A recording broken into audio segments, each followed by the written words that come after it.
সোনারপুর দক্ষিণের ভোট যুদ্ধ কেমন? এখানে একেবারে তারকাদের জমজমাট লড়াই।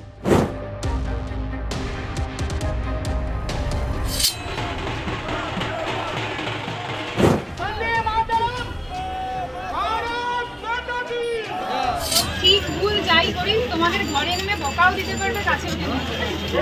26-এর নির্বাচনে চোখ রাঙাচ্ছে দুজন, এক নির্বাচন কমিশন, দ্বিতীয় কেন্দ্রীয় বাহিনী, এবং তাদের যা অভিমুখ তা নিয়ে বলার অপেক্ষা রাখছে না। কিন্তু আমাদের নজর তো রাখতেই হচ্ছে সোনারপুর দক্ষিণের দিকে, কারণ এবারে পথের কাঁটা কে সেটাকেই মূলত আজকে খুঁজে নেওয়ার পালা। দুই ফুলের লড়াই, রূপা লাভলির ফুলের লড়াইয়ে নির্দল কাঁটা কি রাজন্যা? তারকা খচিত সোনারপুর দক্ষিণে ভোট যুদ্ধ কেমন? রয়েছে একাধিক সমস্যা। রাজন্যা কার ভোট ব্যাংকে কতটা ভাগ বসাবেন সেই অঙ্কের দিকেই এবার নজর সকলে, কারণ সোনারপুর দক্ষিণের লড়াই চার নারীর ভালো প্রভাব। কলকাতা দক্ষিণ শহরতলির গড়িয়া ছাড়িয়ে কিছুটা এগোলেই এক অদ্ভুত পরিবেশ। একদিকে বিশাল হাই রাইজ, তো উল্টো দিকে বসতি। এপাশে উন্নয়নের জোয়ার, ওপাশে তার ছিটে পোটার প্রভাবও পড়েনি। পথঘাট কিছুটা মসৃণ, বেশিরভাগ ভাঙা, পরিচ্ছন্নতার অবস্থা অথৈবচ। এলাকাটি আসলে দক্ষিণ 24 পরগনা জেলার অন্যতম সদর সোনারপুর। অবস্থান বড় গোলমেলে, কলকাতা ঘেঁষা হওয়ায় আবহাওয়া বেশ আধুনিক, অথচ সুযোগ সুবিধায় কয়েক যোজনা পিছিয়ে। রাজ্যের নির্বাচন মানচিত্রে আবার সোনারপুর উত্তর ও সোনারপুর দক্ষিণ দুটি আলাদা বিধানসভা কেন্দ্র। এর মধ্যে 26-এর ভোটে অন্যতম নজর কাড়া কেন্দ্র সোনারপুর দক্ষিণ। তাই সোনারপুর দক্ষিণ নিয়ে তো আলোচনা করতেই হয়। এখানে একেবারে তারকাদের জমজমাট লড়াই। তৃণমূলের প্রার্থী বিদায়ী লাভলি ওরফে অরুন্ধতী মৈত্র, বিজেপির হয়ে লড়ছেন অতীতের ছোট পর্দা সেই দ্রৌপদী রূপা গঙ্গোপাধ্যায়। বামেরা এখানে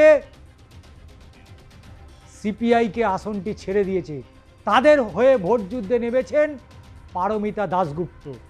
আরও এক লড়াইয়ের মুখ রয়েছে এখানে, তিনি তৃণমূল ত্যাগী ছাত্র নেত্রী রাজন্যা হালদার। এই কেন্দ্রের নির্দল প্রতীকে লড়ছেন প্রেসিডেন্সির প্রাক্তনী।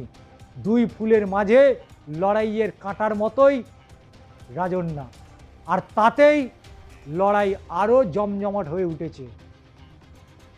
সোনারপুর দক্ষিণ বিধানসভা কেন্দ্রের মোট ভোটার সংখ্যা 2,60,251, পুরুষ ভোটার 1,28,698, মহিলা 1,31,806, তৃতীয় লিঙ্গের ভোটার এখানে 17 জন। সংখ্যালঘু এখানে মূলত মুসলিম, তাদের সংখ্যায় 75,728। এসআইআরের জেরে অবশ্য বহু নাম বাদ গিয়েছে, সংখ্যাটা কমে 21,500। আসন্ন ভোটে তার একটা বড় প্রভাব পড়তে চলেছে এখানে। সোনারপুর বিধানসভা কেন্দ্রের তাই তো নজর রাখতেই হচ্ছে, কারণ কেন্দ্র সম্পর্কে প্রাথমিক কয়েকটি তথ্য জেনে নেওয়া যেতে পারে। এখানকার মোট ভোটার 2,60,521, এবং শুধু তাই নয়, এখানে 1,31,806 পুরুষ ভোটার, না মহিলা ভোটার। তাই লড়াই আছে, কিন্তু সেই লড়াই কিভাবে কেমনভাবে দেবে, কারণ আসন্ন বিধানসভা নির্বাচনে এই সোনারপুর দক্ষিণ যে নজর রাখতেই হয়। পুরসভা এবং পঞ্চায়েত তৃণমূলের দখলে থাকলেও চম্পাহাটি কালিকাপুরের পঞ্চায়েত সমিতির কিছুটা আসনে সিপিএম জয়ী হয়েছিল, তবে তাদের প্রভাব এখানে বিশেষ পড়বে না বলেই মত স্থানীয় রাজনৈতিক মহলে। একাধিক ইস্যু রয়েছে, একাধিক ইস্যুতে ভোটের লাইনে দাঁড়াচ্ছেন সোনারপুর দক্ষিণের ভোটাররা। তার মধ্যে সবচেয়ে গুরুত্বপূর্ণ ইস্যু হচ্ছে পানীয় জলের সমস্যা। কেন্দ্রীয় সরকারের অশ্রুত প্রকল্পে ঘরে ঘরে পানীয় জল পৌঁছে দেওয়ার যে কাজ হওয়ার কথা ছিল তার এক বিন্দুও হয়নি। ফলে জল সমস্যায় জেরবার বাসিন্দারা। বছরের পর বছর ধরে এখানে নয়নজুলি জলাভূমি ভরাট করে বহুদল তৈরির অভিযোগ রয়েছে। আর সেই কারণেই এখানে নিকাশি এবং জল জমার সমস্যা বেড়েই চলেছে। একাধিক ইস্যুতে ভোটের লাইনে দাঁড়াচ্ছেন এই সোনারপুর দক্ষিণের মানুষ। কিন্তু শুধু কি পানীয় জল, শুধু কি নিকাশি ব্যবস্থা, এটা কি কখনো বিধানসভার ইস্যু হতে পারে? হ্যাঁ, আমরা বলবো এই পুরসভার ইস্যুগুলোই মূলত এই 26-এর হাই ভোল্টেজ নির্বাচনের প্রধান ইস্যু হয়ে দাঁড়িয়েছে সোনারপুর দক্ষিণে। আর তাই এই ইস্যুগুলোকে সামনে রেখেই মানুষের দৌড়ে দৌড়ে পৌঁছচ্ছেন বিরোধী রাজনৈতিক দলের প্রার্থীরা। বছরের পর বছর ঘুরে গেছে, পরিবর্তন হয়েছে নির্বাচনী প্রতিনিধিরা, কিন্তু এখনো এই জায়গায় জল জমার সমস্যা সমাধান একেবারেই হয়নি। এছাড়া পুকুর ভরাটের অভিযোগ রয়েছে স্থানীয় বাসিন্দাদের, তাতে নির্মিত বাড়ি বা বহুতলে ক্ষতিগ্রস্ত হচ্ছে। বছরভর এমন নানান সমস্যার সঙ্গে নিয়েই দিন যাপন করেন তারা। এছাড়া রাস্তাঘাট তো আছেই, কারণ নরেন্দ্রপুর থেকে রাজপুর হয়ে বারুইপুর যাওয়ার যে সড়ক একেবারে দৈন্য দশা, অর্থাৎ ভাঙাচোরা। অটো বা বাসে সওয়ার হলে নিত্যদিন ঝাঁকুনি সঙ্গী জনতার। এই সব নাগরিক সমস্যার সমাধান চেয়েই এবার জনপ্রতিনিধি বেছে নেবে সোনারপুরের জনতা। কিন্তু 2011 সালে গোটা রাজ্যের মতো সোনারপুর দক্ষিণও পরিবর্তন হওয়ার হাওয়া লেগেছিল। প্রতিদ্বন্দ্বী সিপিআইএম প্রার্থীকে হারিয়ে বিধায়ক হন তৃণমূলের জীবন মুখোপাধ্যায়। 2016 সালেও তিনি নিজে গড় রক্ষা করেছিলেন। পরিবার অর্থাৎ 2021 সালে এই কেন্দ্রের শাসক দল প্রার্থী করে ছোট পর্দার জনপ্রিয় মুখ লাভলি অর্থাৎ অরুন্ধতী মৈত্রকে। তিনি দলনেত্রী মমতা বন্দ্যোপাধ্যায় বিশেষ পছন্দের। প্রথম নির্বাচনী পরীক্ষায় অবশ্যই লাভলি বেশ ভালো রেজাল্ট করেছিল। গেরুয়া শিবিরের প্রতিপক্ষ আরেক অভিনেত্রী অঞ্জনা বসুকে হারান 26,000-এর বেশি ভোটে। আর 26 অবশ্যই লাভলির প্রার্থী হওয়া নিয়ে বেশ অনিশ্চয়তা তৈরি হয়েছিল। খোদ দলনেত্রী তাকে বলেছিলেন, তোমাকে এবার আর টিকিট দেব না। তার কারণ অবশ্যই গত 5 বছরে বিধায়ক লাভলির নিষ্ক্রিয়তার একাধিক অভিযোগ পেয়েছেন তিনি। কোনো কাজ তিনি করেননি বলে অভিযোগ ওঠায় মমতার এমনই ভৎসনার মুখে পড়তে হয়েছিল।